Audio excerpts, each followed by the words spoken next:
दलित आदिवासी महिलाओं पर बढ़ते अत्याचार, मणिपुर और मेवात की सांप्रदायिक दंगों के विरोध में 5 सदस्य जयपुर से दिल्ली तक पैदल मार्च करते हुए पहुंच रहे हैं दिल्ली, जहां 9 अगस्त को अंतर्राष्ट्रीय आदिवासी दिवस के अवसर पर देश में जो हालात बने हुए उस पर अपनी आवाज को बुलंद करेंगे।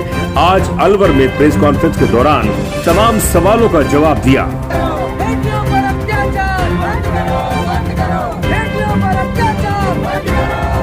हमारी यात्रा जयपुर से दिल्ली चल रही थी पैदल। हम अलवर पहुंच चुके हैं आज दिनांक 5 अगस्त को, और मैं सिर्फ इतना कहना चाह रही हूं कि हमारी यात्रा महिला हिंसा के विरोध में थी।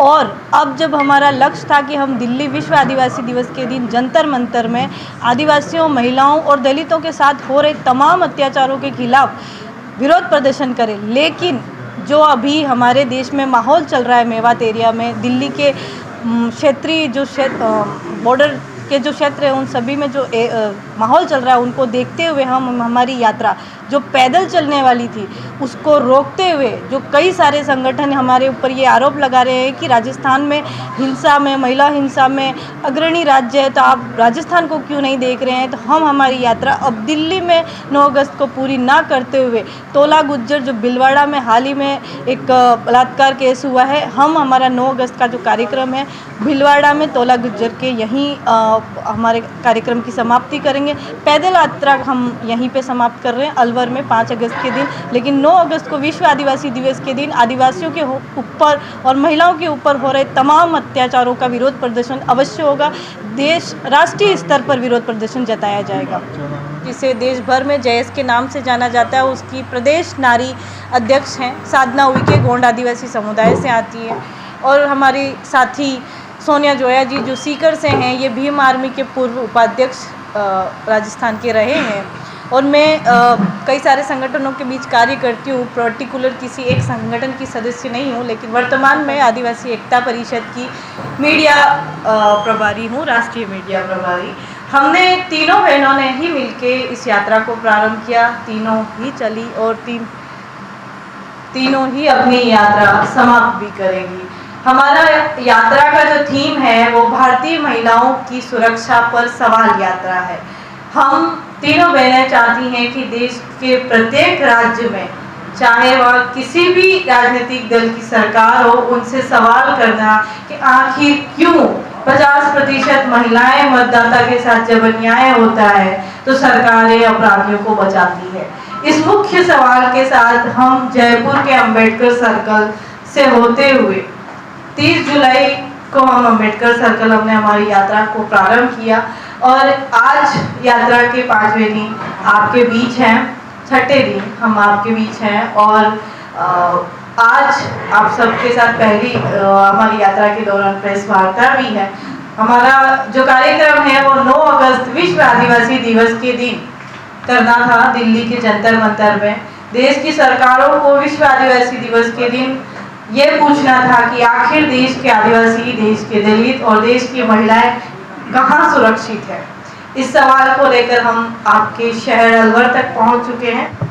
नहीं, हमने हमारी जो थीम है इसमें पर्टिकुलर किसी राज्य का नाम नहीं लिया है, और हमारा जो मुख्य बैनर है जिसमें मणिपुर का नाम है, वहाँ पर मणिपुर में जो महिला हिंसा हुई है उससे पहले जो वहाँ की हिंसाएं हुई वो आदिवासी मुद्दों से संबंधित है, इसलिए हमने मणिपुर का नाम लिया। न सिर्फ महिला मुद्दा बल्कि आदिवासी मुद्दा, दोनों मुद्दे मणिपुर की घटना को दिखाते हैं, इसलिए हमने मणिपुर का नाम रखा है। बाकी महिलाओं हिंसा का किसी राज्य से कोई संबंध नहीं है। हमने मध्य प्रदेश को भी शामिल किया है, राजस्थान को भी शामिल किया है, और हमने अन्य राज्यों की भी जो बड़ी बड़ी घटनाएं हैं, चाहे वो दिल्ली के साक्षी वाला कांड हो जिसमें चाकू से धड़ से मार दिया था, हमने मैतेई समुदाय, वहाँ का मुख्य दलित समुदाय जो एससी में आता है, और उनकी मांग है एसटी कैटेगरी में डालने।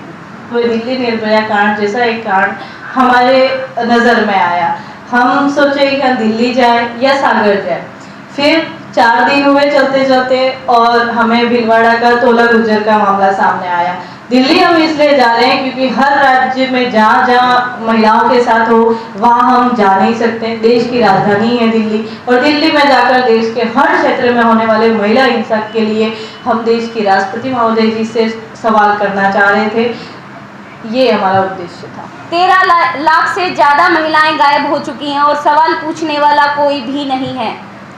तो मैं जैसा कि पहले भी बता चुकी हूँ कि पूरे देश में महिला को, भारतीय महिलाओं को सबसे गंदी और सबसे सस्ती राजनीति समझा गया है।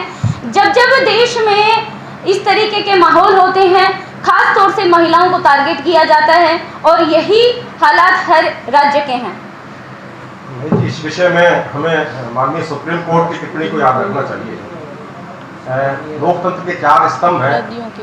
एक स्तंभ तो बैठा हुआ है मेरे सामने, आप मीडिया पर भी, जो लोक के सवालों को सरकार से पूछता है, और एक स्तंभ माननीय न्यायपालिका है, 2 स्तंभ जो है राजनीतिक है, जिसमें एक व्यवस्थापिका और एक कार्यपालिका होती है। अभी सुप्रीम कोर्ट की टिप्पणी मणिपुर के बारे में आई है, आप सब लोगों को मालूम है, जिसमें उन्होंने संवैधानिक तंत्र की विफलता की बात कही है, और ये बहुत बड़ी बात कह दी सुप्रीम कोर्ट। राज्य में संवैधानिक तंत्र विफल होने का क्या मतलब है? तो इस पर अभी भी जो है राष्ट्रपति महोदय ना कार्यपालिका शक्ति की तरफ से कोई प्रतिक्रिया तो नहीं आई है। तो यहाँ केवल मणिपुर का सवाल नहीं है, ये हम सांकेतिक बात कर रहे हैं। ये संवैधानिक तंत्र और राज्यों में भी विफल हो सकते हैं। महिला, दलित और किसी भी जाति की महिला को लेकर जो उत्पीड़न हो रहा है, या किसी भी जाति के पुरुषों को पर भी उत्पीड़न हो रहा है, क्योंकि दबंगता और सामंतवाद जो है हर जगह है।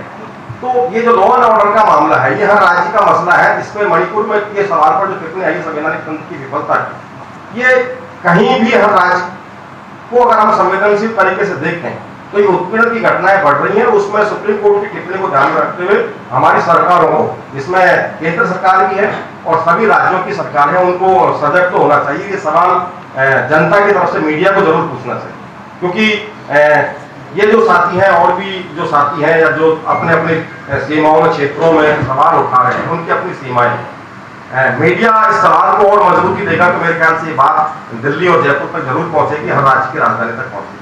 तो इसको, इस मसले से हम इंसानियत के रास्तों को जो है मीडिया के माध्यम से भी मजबूत बनाने की कामना करते हैं। और भी साथी बात करना चाहते हैं।